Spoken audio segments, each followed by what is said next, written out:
Hi, everyone. It's Lauren Conlin from Pop Prime TV.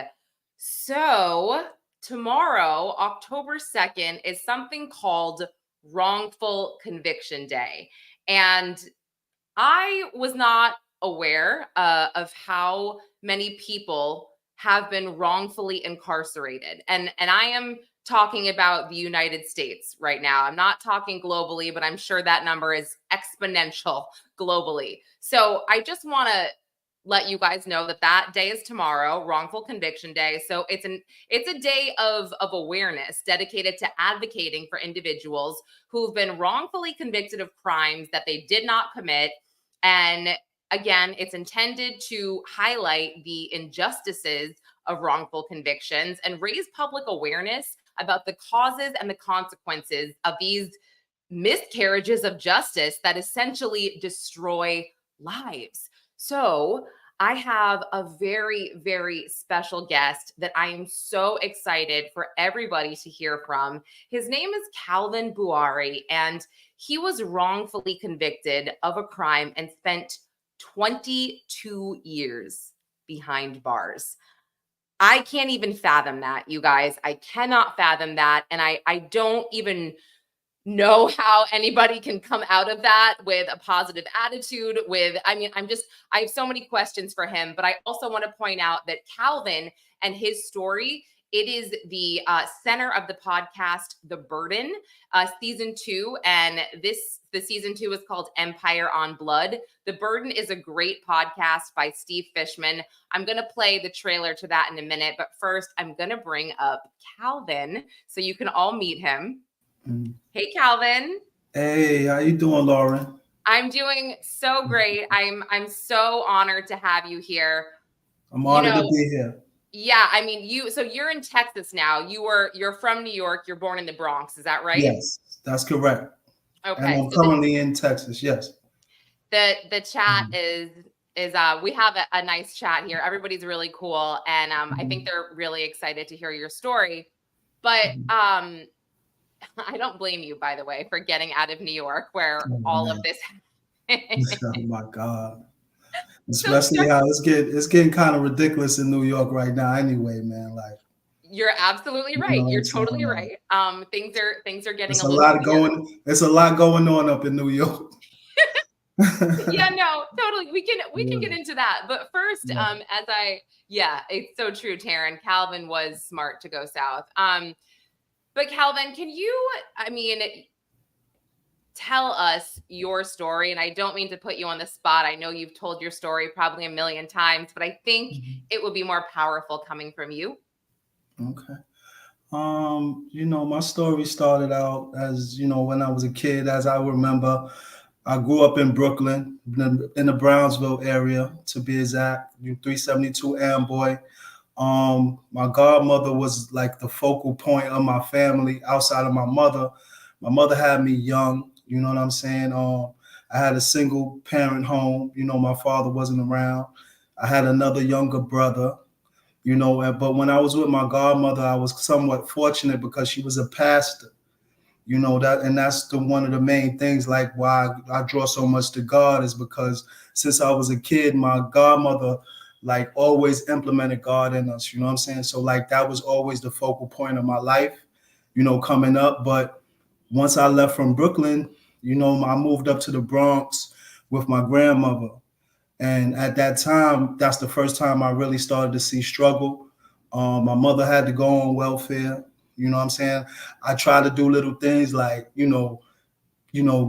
get cans, start my own shoveling route, sell newspapers, do whatever I could to be able to try to assist my mother, pack bags and stuff like that. But it came a time that, I started to become somewhat of the cool kid, coming up in school. So I was used to having certain things, you know what I mean? And at this time, it was like Jordans was a big thing. I was a basketball player, you know what I mean? So like being a cool kid and being a basketball player and, coming to school, you wanted to be like fresh, you know what I mean? That was I totally remember. At that time. So yeah, my mom, she could only give me and my brother split $50 on Christmas because she didn't have it, at all. And I couldn't believe it. So this is the first time for Christmas time. I was about 13, years old.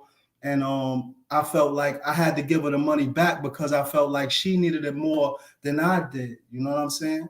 Because I seen so many times when my mother, would get a hamburger and split it in half between me and my brother and not even eat. And it really like, put, like I was the oldest child. So I kind of like felt like I had to be the man of my family. I get it. I had certain friends that was out in the street, and back then it's a different time than it is today. Selling drugs was like the only thing that we seen people that look like us being successful in.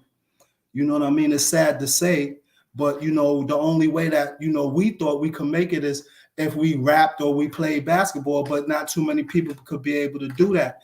I didn't really have older male figures to guide me and point me into the right direction. But because, my mother as a boy child, she could but do so much as a woman to teach me how to be a man.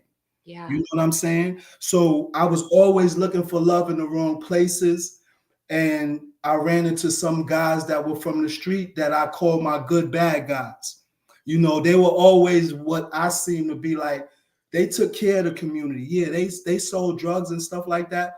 But they made sure that, people were safe in the community. They made sure people didn't get robbed in the community. They made sure Kind of like the mob, to be honest. Like it's like the mob. It is. Like, yeah. Yeah. You know what I'm saying? It was more, organized, like you just said, and it wasn't just about doing bad. It was just about getting us out of the situation that we was in financially, So, but, as I look back, with me looking up to these guys and me like, wanting to be so much and emulating them, I started to take on the wrong things and not knowing they were the wrong things because I was making them seem right because it was starting to take care of me and my family. Yeah. You know what I'm saying? Yeah. So this is all I knew at that time, until it led me, down the road that I took. And where's that, my story is long, where's that I got set up, the guys that was across the street from me that were, competing with me for the area, try to take my life. And then they try to put a murder on me so they could be able to get me out the way because they didn't succeed in taking my life. And that's how I ended up getting 50 years to life. Okay. So essentially you growing up, and I completely understand. I mean, I would say I understand why you were in that position, right? Like this is what you knew, and you started to make money, and everybody else was most likely doing it, and you were, you were succeeding. It was peer pressure, yeah. And I was kind of successful. So like, even when legitimate people, I got to be honest, it's not that people didn't come to me and say, yo, Calvin, you shouldn't be doing this, but nobody came to me and gave me a tool to like find something else for me to do so I could be legitimate, but still make my money. You know what I'm saying? So when they was telling me that, I took it, like, I got to be honest with you, I took it as they were hating on me because I was somewhat doing well. I didn't know, but they wasn't giving me no alternative that I can do to stop doing what I was doing. And this was taking care of me and my family. You understand? Right. No, 100%. And so, obviously there's competition and this competition, they wanted you out and they did not succeed. So what they decided to do was frame you for a literal double murder. Absolutely. Yes. And again, I'm from New Hampshire, but I don't want to say like, I understand that, you know what I'm saying? Like what goes on and I completely like you can't, but I can't blame anybody for growing up in a certain lifestyle and only knowing that, you know what I'm saying? But there's nothing that you can do. And I didn't have no other male figure that I could look to that was doing something legitimate that I could be able to be like, my father wasn't there. My uncle came around, once in a blue moon. He tried to take me to some of his electrician jobs. I went with him, but he had so many kids, he couldn't always think about his sister's kids. You know what I'm saying? So that wasn't like, I really just didn't all I really needed to God, Lauren. And that's what I got to tell you when you get into my story. When I went into prison, I started to learn that, a drug dealer is a person that just sells drugs, but a hustler is a person that can sell anything. Oh, And once I started doing something legitimate, I was able to start a successful sneaker catalog in prison that was able to accumulate $52,000 within a week. You that's understand? insane. Well, so I knew that you had an amazing entrepreneurial story, and I Yes. do want to get there because it's Mhm. incredible. Yes. But I'm pinning some of these comments. Disney said no one showed you that there were other options than what you were doing. And this is super important because I think, for you, you obviously have your life now and you're doing amazingly well. But it's Mhm. almost like you now can make a difference in other kids' lives Absolutely. who don't have that. Right. You see these kids and you're like, oh my gosh, do not do that. Trust me, you do not. Absolutely. It seems And like you do want to do it. It's absolutely. But you don't want to do that. yeah, you're like Absolutely. when you're And in I your definitely want to 100% be an advocate for that, because I also see that, those, traits and the things that we did do when we were doing illegal things, those things are transferable. You know what I'm yeah, saying? So as long as you're applying them to positive things, and that's why, as a man thinketh, when I read that book in prison, it was so, profound in my life that it changed my life, because it's all about the mindset. If yeah. you have a poverty mindset, it's going to take you down a negative road. But if you utilize that mindset to put it into productive things, positive things will happen. And I'm 100% firm believer in that. Yeah. Yeah. I mean, God, you have such an amazing outlook. It gives me butterflies, honestly, because I just can't imagine what it's taken for you personally to get there. Um, The and I grace of God, I gotta say that, the grace of God. You know what yeah, I'm saying? Like I said, the one thing that I always was able to stand on, Lauren, was mhm. God and my faith in God. When I didn't have nobody else, Lauren, I had God. And see, when you have true faith in Him, you never gonna give up, and He's always gonna give you enough strength for you to get through, because He never give us a burden that we can't carry. Amen. I believe Mhm. that as well. I do. And sorry, the chat would like to know what book you read. As a Man Thinketh by James Allen changed my life. As a Man Thinketh by James Allen. Hold on. I'm just writing that in the chat by James Allen so they can grab it. And then I'm pinning just a few more. Calvin, an amazing way to turn around what you were doing and allowing it to empower you to help those who were in your position. Yes, love Absolutely. that. And Mhm. everybody is yeah, very impressed. And God, they haven't even we haven't even gotten, I feel like, to the arc yet. But I guess Mhm. I'm just wondering, do you think that because you were dealing drugs at that time, that you were a total easy target for the DA and for the Absolutely, cops? And absolutely, yeah, so they're just like, absolutely, and I was ostracized. So you got to look at it in my instance. When they say that a citizen is supposed to get a trial, you innocent until proven guilty. I yeah, never got that opportunity. For me, it was always guilty until I proved my innocence. Because from the outset, they were saying that I knew black magic. It was like a total witch hunt for me. You yeah, understand? So yeah, you got to understand, like, I never was in the position to get a fair trial. If you look at my trial, it wasn't fair from the outset. I didn't even know who was coming to lie on me until they actually got on the stand. So how can you ultimately make an adequate defense on something that you don't even know that's going to be presented to you? And then think about it, Lauren. Once they present the evidence that was against you, this person just tried to kill me weeks prior, from him becoming the lead investigating witness to get every other witness to come in against me and lie, and the person that actually committed the double homicide. I don't understand how that would be allowed where your team didn't even know the witnesses. That's insane. There was like they sandbagged me. It was like a trial by ambush, Yeah, so to speak. yeah. You know what I So mean? was there DNA evidence that I mean, I don't know what No, happened in the trial. There was no DNA. there So was no DNA. it There was was no just DNA at that because you can think about it, it was in the early 90s, 1992. I think DNA evidence really started to become big like a little later after I got convicted. oh, okay. That's You know? right. 92. Oh my gosh. And Yes. now Calvin, you were not exonerated until 2017, 18. Yes. 2017. Oh, sorry. Yeah.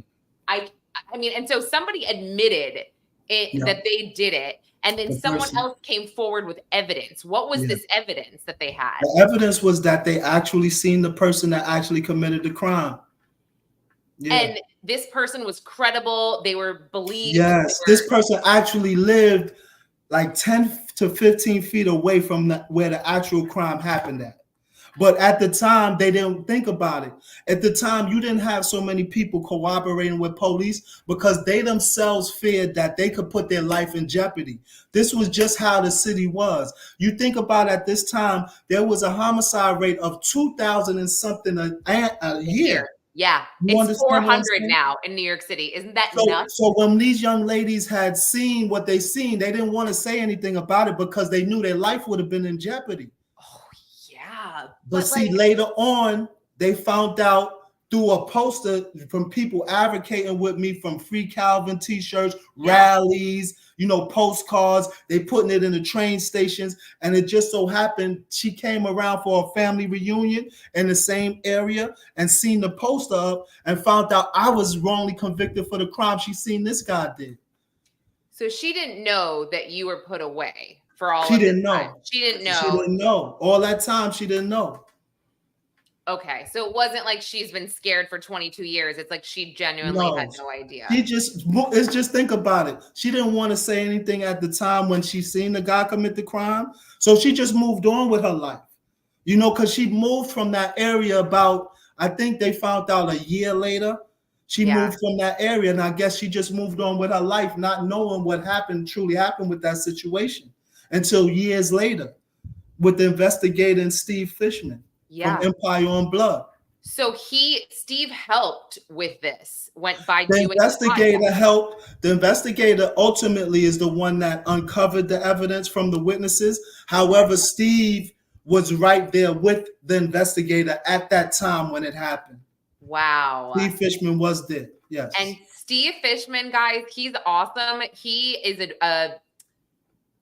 I always think of Steve as just like this quintessential New York journalist. He used to work for New York Magazine. Let me cut you off, Lauren. And let me just tell you something. Steve Fishman did a better investigation job than the detectives, the DA, and anybody that ever had anything to do with my case. Steve actually talked, even if you listen to the podcast, he went back and spoke to every individual that had something to do with this case.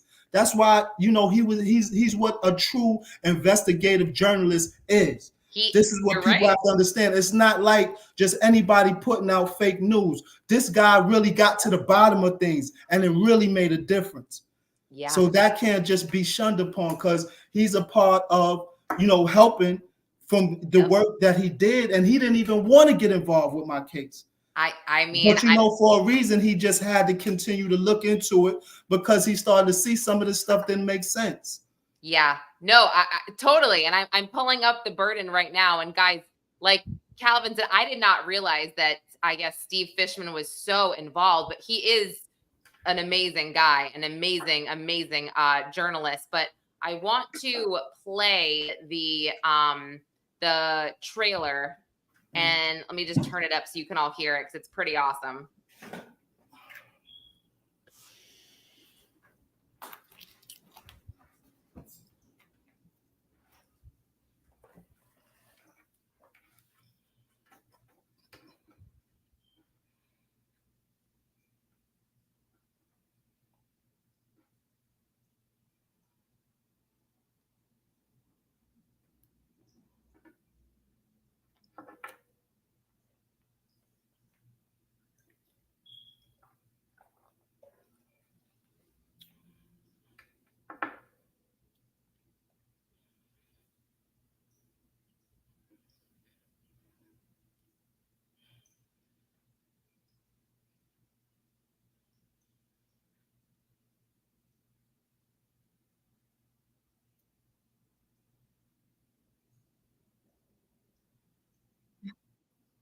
You playing it, Lauren?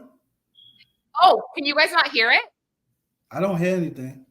Wait, have you guys not heard anything this whole time? I don't hear anything. Oh shoot. Wait.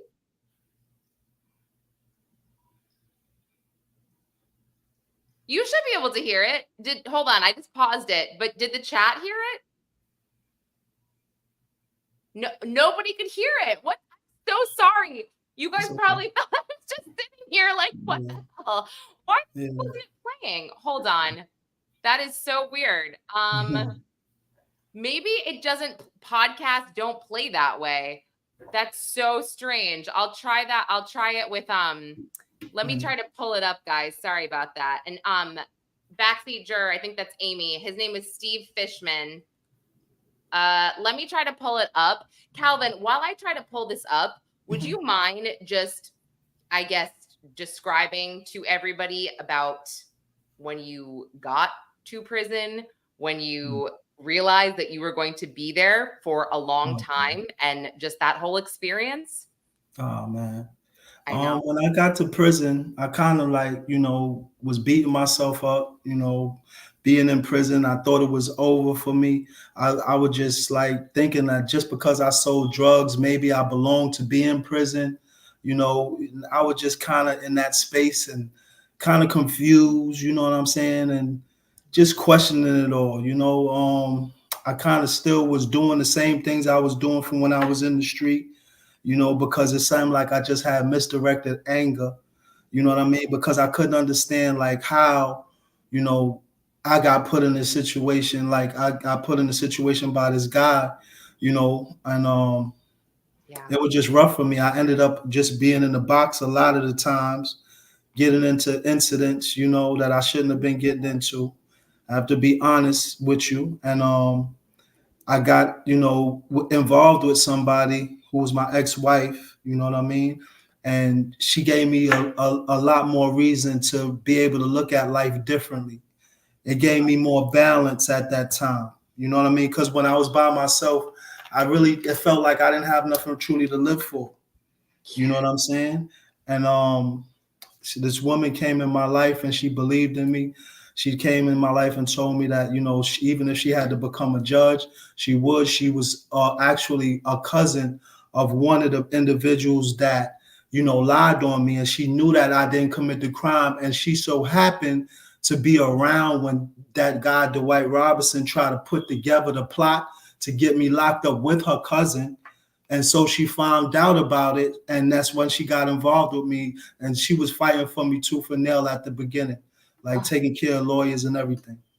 Wow. I mean, she sounds like the angel that you needed during that time period. Absolutely. I mean, yeah, I guess I found something, so I'll go to that after. But I guess and by the way, what your sentence was 20 to life or something? 50 years to life. 50 years to life. 50 years to life, yes.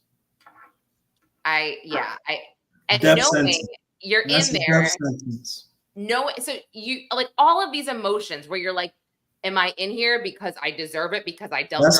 That's how I was playing in my head for a time. I was kind of like feeling like, I sold drugs, so maybe that, I'm supposed to be in here. They didn't catch me for that, so maybe I'm supposed to be locked up. That's how I'm thinking. You know what I'm saying? So I was beating up myself for that at a time, but then I came to the point when I got the woman in my life to show me that she was around and believed in me and knew that I didn't commit this crime. You're not supposed to be here for something you didn't do. No matter what you used to do. What you used to do, that was in the past, but that's not who you are as a person. Now that you know what you did was wrong. You understand? So I needed that person, and sometimes in our life, we always need that person in a time to be able to, shape and mold us, to be able to pull, that strength back out of us, because it kind of gets dark when you're in prison. Because there's so much evil stuff going on.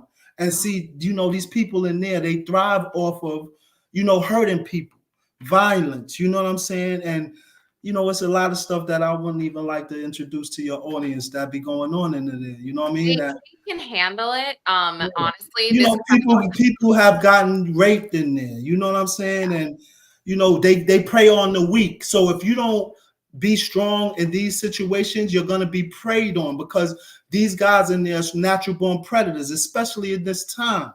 So it's like I felt like I had a chip on my shoulder because I was a slim guy, and I just felt like everybody was against me because they made it seem like I did everything to everybody. So you know what I'm saying? Yeah. You Yeah. know, No. it wasn't easy for me. However, God gave me the grace and I made it through, Yeah. unscathed still, Yeah. What prison was it? And well, I've been to so many prisons, Lauren. I mean, I can Oh, name 10 of them off the top of my head. I've been to majority of all of the maximum penitentiaries. okay. I could name the ones I haven't been to better than the ones I did have been to.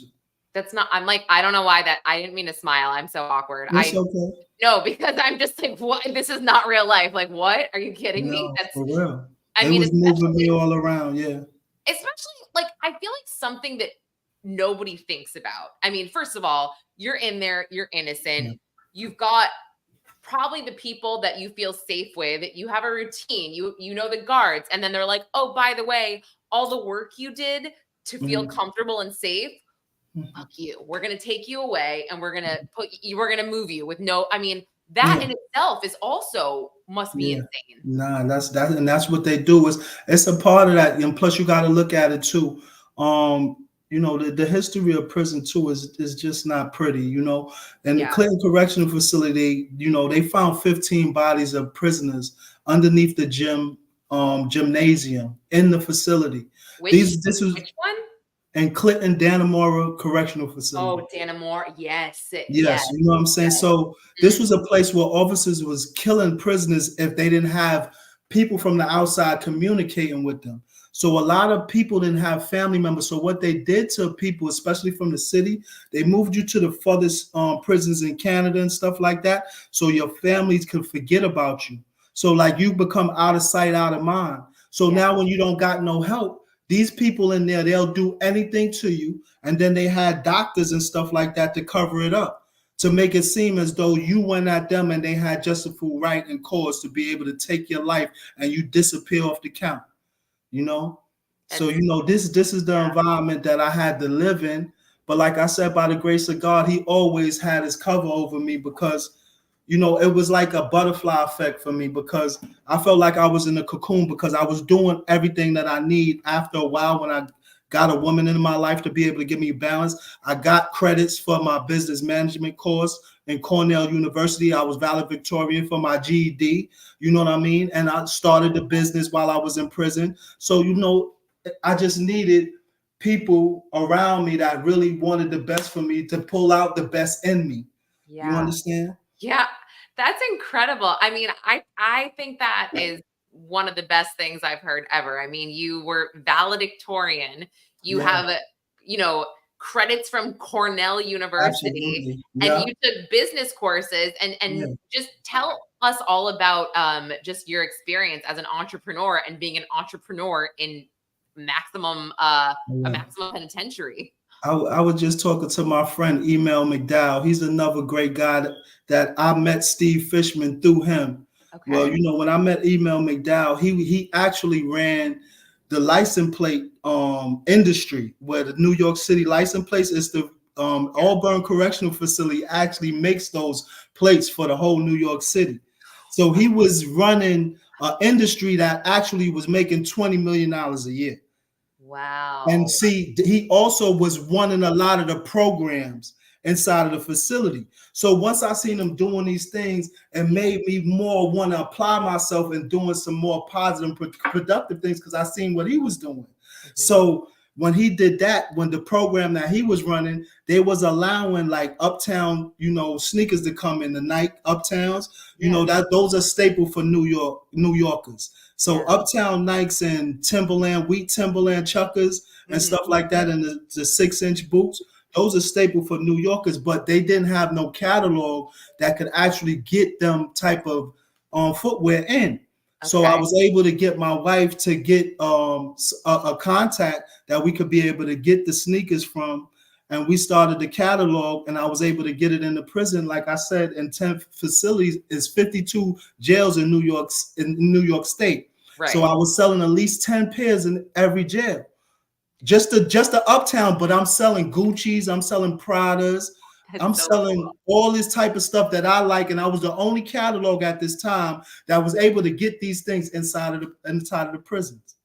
Let me ask you, because I guess things change throughout the years. When you say catalog, did you mean like a physical catalog? How did you? Yes, Yeah, so it was physical like, catalog. yeah, like a Yes, it magazine was type of thing. yeah. So we started out as a flyer Yeah. at first, and then it turned into an actual physical catalog, like the J.C. Penney catalog. You Yes. remember the J.C. Yes. Yes, absolutely. Yeah. Just like Oh my that. gosh. Wait, that's so incredible. Now, I would also imagine that during this time, you're concurrently maybe working with an Yes. attorney on trying to get you out as well. No, at that time, I got my paralegal certificate. I started facilitating, students for social helpers course with Yale University as well in Green Haven. So, also these people started to help me with my case, because when I told you, they started rallying for me, going to the DA office, making sure they spin around the world in social media. See, my case was one of the cases that social media ultimately broke, because I never got a chance to talk. So once people started to hear me speak, and then they heard all of the information, and they was able to go and look into the information, they was like, this stuff didn't make no sense. They actually ambushed this guy. They set this guy up. This ain't right. Whereas that I eventually got the best attorney in New York, the world-renowned Myron Beldock. Wow. That's the guy that got Hurricane Carter home, Yusuf Hawkins from New York home. He was like the best epitome. Like, he was the best, man. Wait, that is so cool. I mean, gosh, sorry. And I just pinned a comment. I don't know if you saw it, but I totally agree with what Sal said, that sometimes the DAs in cases like this, it's just like, they just need to get it off their plate and be like, yeah, this looks good. That checks out, whatever. Yeah. And then, that's exactly what they do. Yeah. Not even cool. Clearly, but let me share this. Let's see. I think this should work, you guys. I'm so sorry before that did not go through. Let's see what this. Okay. Tell me if you guys. In the Bronx in the early 90s, two young drug dealers ruled an intersection known as the Corner on Blood. They lived large, wearing mink, drinking champagne, getting rich. But then it all fell apart. One man accused the other of a double homicide he didn't commit. Or did he? I've never been a killer. I've never been a violent person. He wanted a whole block for himself. I'm journalist Steve Fishman, and I'm in the middle, trying to make sense of this story. I want you to dig for records, Steve, because there's a lot of things that just don't make no sense at all. Right. So I started digging for the truth. And 7 years later, I think I finally found it. From Panoply, this is Empire on Blood, a story of murder, betrayal, and a man who fought the law for 2 decades. This just can't be my destiny. I just believe that, one day, man, the truth is going to come to the light. If you got to kill a few people to get what you want in life, so be it. You can build an empire on blood. A kingdom built on blood leaves the king lonely. Bear the burdens of your sins and then only. Beware the bird line between friend and foe. Wow. That was, oh my gosh, that was incredible. So, I mean, that was literally you in prison. What do you feel when you see yourself? Man, I feel like I came a long way in a short time. Wow. Came a long way in a short time. I mean, I'm just in awe of all of this. And I guess your outlook and your just the way you are, I'm so impressed. I mean, I know that you give all glory to God. I think that's incredible. I respect that so much, but I don't think that a lot of people would be like that. Really. I don't.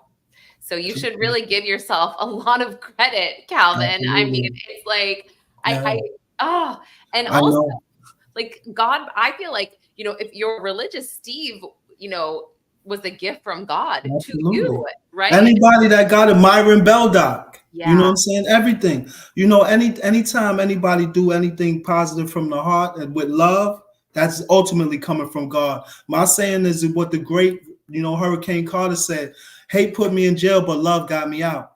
If you look at God, he was the vessel of love. You know what I mean? And I just needed to see who was against me and who wasn't for me, and ultimately bring out the best potential in myself. I needed to go through what I went through in order to become the person that I am. So, I'm not sad at anything that I've been through, because ultimately when you put, gold to the fire, that's how you know that it's pure. Yeah. You understand? Yeah. So, sometimes it takes us to go through certain things for us to get through certain things, and that's what ultimately gives you patience, resilience, and the great qualities that are ultimately priceless today. Right. And I really liked this comment too. God helped guide you, but you did the work. So Absolutely. I mean, Faith without work is dead. Yeah. James, that's faith without work is dead. Wow. Absolutely. Now, did you spend a lot of time reading the Bible as well? I would assume that the Bible was like always in my heart. Like I grew up on it.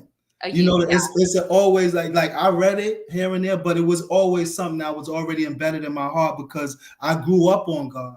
From my godmother, like she embedded that in me. Right. You understand? That's why I have the undying faith that I have. You understand? Yeah. It's funny. I decided to, I started probably 3 weeks ago. I started to read. I ordered a new Bible with really large font, and I decided that I was going to read it cover to cover.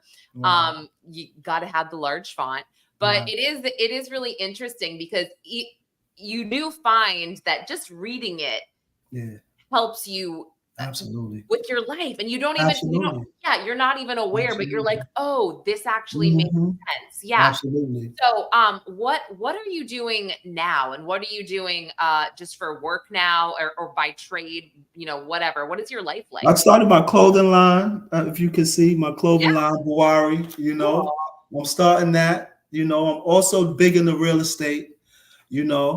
I'm doing real estate. I'm just looking at a couple complexes out here in Houston. And my big dream is to ultimately start a community in Ghana. I want to build a small home community because I feel like there needs to be some middle ground out there. I feel like it's either you are poor or you're rich out there. I feel like there are people out there really hard workers.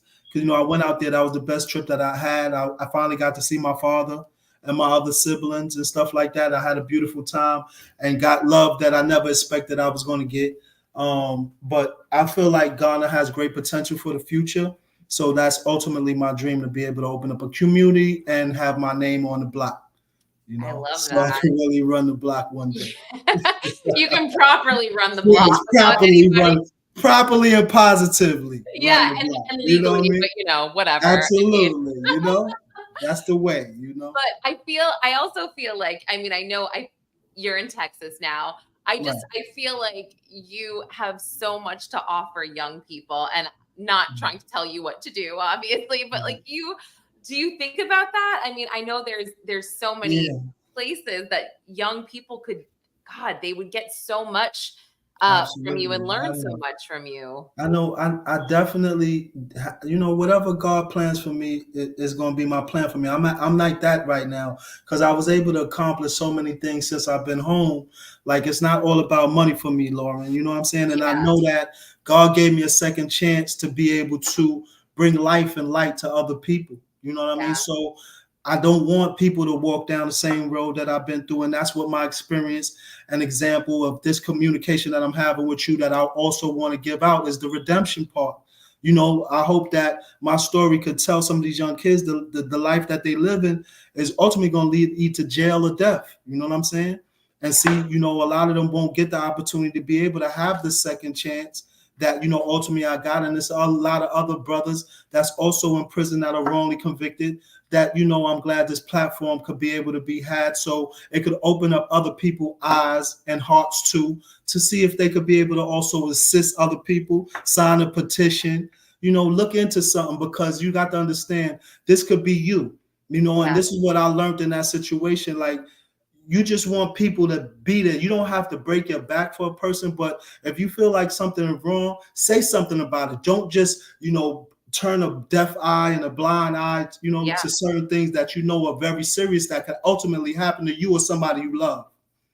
I think that's really important. And I think that the crime community, they do echo that. Like, if you see something, say something. You should speak up if you know something. Right. And I get it. People are scared. That was a different time back then. Yes. But there are Yeah. ways, I Yeah. hope. But I've also never been in that situation. So I'm not going to sit here and be like, you can figure it out and tell someone. Because I don't know. I've never, Right. I've never been And that's there. why it's mandatory for me to say it. Yeah, there you go. Okay, fine. All right. It's mandatory for me to say it. And I appreciate you for giving me the platform to do so. Yeah, Because that's what I'm here for. It's about redemption. It's about doing the right thing. And I wouldn't be in the position or the place I am in life if I didn't think positive, if I didn't look at things. And see, I look at certain things sometimes when, I think we beat ourselves up when certain bad things happen. But I believe that you ultimately learn more from your failures than you do your wins. You understand? See, a lot of people could win all the time, right? But then they don't know how to fail. So sometimes when they fail, they don't know how to get up. And see, sometimes that's the hardest thing for people to do is to get up. And that's one of the most important things that you must do. Sometimes you got to fail even harder, but you learn in the lesson. It's not about the failure. It's about the lesson that you learn when you fail. So even in bad things, you can learn good things from them. So that's why I don't never hold on to anything negative, no matter what it is. Yeah, you're incredible. I think we can all take a page from your book, because as I sit here and I'm thinking about how you went in 92, you got out in 2017. I guess coming out, I can not even imagine, like, did you look at an iPhone and were you like, what the hell is this? Yes. I mean, like, what? I don't even know. Like, you I did. Now, I honestly did. But the iPhone blew my mind. Yeah. Especially, the fact that it had so much information on it. Yeah. Like, you could literally, that was the most powerful thing, though, I think, in the world, because I literally went to YouTube University when I came home. A lot of the things that I learned was from YouTube and, the phone. So people don't know how good they have it from the information that they could be able to get today. You understand? Totally. I mean, you got out and were you just like, oh my gosh, like, just let me put it to you. Let me put it to you like this. You see, I got the #1 van service, prison van service in New York in a downstate area called Riders Van Service. Had it wouldn't be for the iPhone and Waze GPS, I would have never had that business, because I would have never knew how to move around the city. Yep. So just think about how powerful that phone is, but it's ultimately on what you use it for. It's a lot of things in that phone that could, distract you and take you off your course. But if you're somebody that's diligently, trying to learn and you staying on the right track, man, you could become so successful. And another thing that I pat myself on the back for, I have a credit score 835. That's something that I strive for since I came home, to be able to put myself in a position that I could be able to leverage my credit score and do the right thing, so I could be responsible to pay the banks back. So now I could go into them and get 6 figures or 7 figures just from my name. Yeah. You understand? Yeah. So, everything was transferable. It's about having a good name. That's important. So that's all I'm striving for. I mean, like, you're just so, you know what you needed to do, or you knew what you needed to do. Absolutely. And you had it in your brain. Absolutely. And you were just, you unstoppable. were like on the path. Yeah. Mm-hmm. And I just want to, Forrest, thank you. All gas, no brakes. Yeah. All gas. No, and I love it. I love it. And I feel like this chat loves it too. Forrest, Absolutely. thank you again for the memberships. And Forrest, thank you for joining us. You can go back and listen to Calvin's story from the beginning, because it's very intense at the beginning as well. But I just, I won't take up too much more of your time, but last week somebody was executed, Marcellus Williams. I don't know if you saw this. I know of him. Yeah, wow. Yeah, he was executed in, I believe, Mississippi. And this was, to me, it was horrific in the sense that there was doubt in this case, and he should have never been on death row. the execution was pushed off previously, and then his defense team found a bunch of experts to be like, no, his DNA was not on the murder weapon. Additionally, the prosecutor admitted to handling the murder weapon, so their DNA was on it. So it was, and then someone else admitted to the crime. It was just, regardless, right?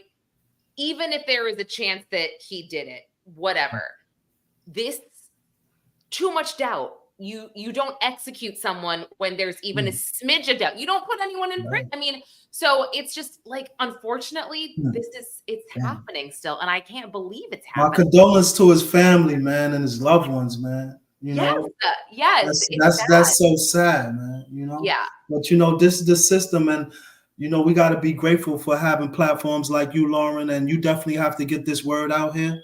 You know, because it's so important, because they literally killing human beings out here. You know, and then saying that they it's justice, you know, and it's fair when it's not, you know. And I'm glad that we have platforms like you to get this information out here, so the people could stand up and do certain things, so we don't have more people coming behind Marcellus, also getting executed. It was awful, and for me, I'm like, okay, I'm not even gonna go into detail and maybe read the evidence here. It's just like, you showed me doubt. I see the doubt, and that's all I need. You're supposed to have reason. If there's any reasonable doubt, it's supposed to be enough that they're supposed to acquit you. Exactly. That's just what the law states. Yes. But they don't go by the law. They make their law up as they go, Lauren. But you know, it needs to be the spotlight shined on them. And you know, once again, back full circle with Steve Fishman. When you put the spotlight on these people, that's when they want to do the right thing. That's the only reason why I was able to come back from what I came from. Because people like Steve Fishman came and got involved. People like Myron Bell got involved. BuzzFeed News grabbed the case. And that's why they couldn't no longer just sweep this under the rug like I was nobody. You know? So it takes the work that you're doing, Lauren, you know, to be able to give the platform so we could get this out here, so they don't continue to kill, you know, people that we feel that have a reasonable doubt that they shouldn't have gotten executed. Yeah. And that's it's sad, but what you said is so true, that it takes a BuzzFeed News, it takes certain media campaigns to absolutely push this to make a difference. Yeah, or to put pressure on and it has to be pressure. Yeah. You know, and this is the things why they get away with doing the things that they do, because there is none. Yeah. And Sal, I so agree. Too many laws and the Constitution is being written in freaking pencil. And that's literally not okay. It's not. I mean, so tomorrow, again, it's Wrongful Conviction Day. And it actually is Wrongful Conviction Day internationally, I believe. Even though, like I said, I'm focusing on, you know, the cases in the United States. But when you wake up tomorrow, I mean, I know that it's not like a national holiday where school is off and whatever, but it must mean something to you. Every day means something to me, Laura. Yeah. Every day. You know what I'm saying? Like, I lost so much time that I appreciate every second. You know, once he blessed me with any second, I'm grateful. That's why, you know, I keep my spirit. You know, I never look at anything like it's a bad thing. And when you become grateful for certain things, you appreciate everything. Yeah. So I appreciate every second, Lauren. So can we buy your clothes? Is there a way for us to purchase it now? Once I get my website, I'm gonna send a link to you, so you can be able to promote it for me. Yeah, I want to really appreciate it, and I hope you definitely wear it. I'm gonna send you a shirt, matter of fact, too, Lauren. I want to wear it on one and a hat. I'm gonna send you all that. I'm gonna send you that, Lauren. Okay, you gotta represent me now. Yes, I will. Are you kidding? Please. Are you kidding? I appreciate you. I don't know. I will say this. I don't know anyone that I've ever had a conversation with in my entire life that could be wrongfully incarcerated for over 2 decades, because the process is, you know, whatever. And smile and speak gratefully. I'm happy. By the grace of God, I'm happy, you know. Because when you've been through so much, you appreciate so much more. Yeah. You know, we got to understand that our time here is temporary, Lauren. Mm-hmm. Life is really short. So like every second, once I was placed in that situation, I always looked at the things that I didn't do. But now God blessed me with a second chance to do everything I ever wanted to do. So I could never be mad. You know, I could never be upset. I'm always happy. I'm always grateful because I walked through hell, but now I feel like I'm walking in heaven. Oh, guys, I wasn't really planning on crying at 6:30 p.m. Yeah, that's so that's really powerful. It is. I mean, that's all there is to it. It's so powerful to hear you say that. And people are asking for your social media. You are on Instagram and you are private, but you are, let me see. Yes. It's Team Buari. You could Team put it. Buari. Yeah, you can put it on the link. Okay, I'll put it here. So you'll probably get a bunch of requests. That's cool. And it's just the way you spell it, your last name, not the clothing brand. Right. The way you spell my last name. Got it. There it is. I know. Sue, he's making me cry too, seriously. Yeah, this has been such an amazing 50 minutes. I have to say, you really have made me look at things differently. I will say, I always try to not sweat the small stuff, so to speak, but I guess I'm having flashbacks for you sometimes. Like, I just can't imagine. I put myself in a position of like, not to be crude, but like you're in this position where you know that you're innocent and you're naked bending over to cough for like, you know what I mean? And you're just like, what is happening right now? Like, what is happening? I just, so, my heart, really, my heart. I understand. I overstand, you know, but he don't give us a burden that we can't bear, you know? And, you know, the person that you see today wouldn't be the person that I am if I didn't go through the things that I went through.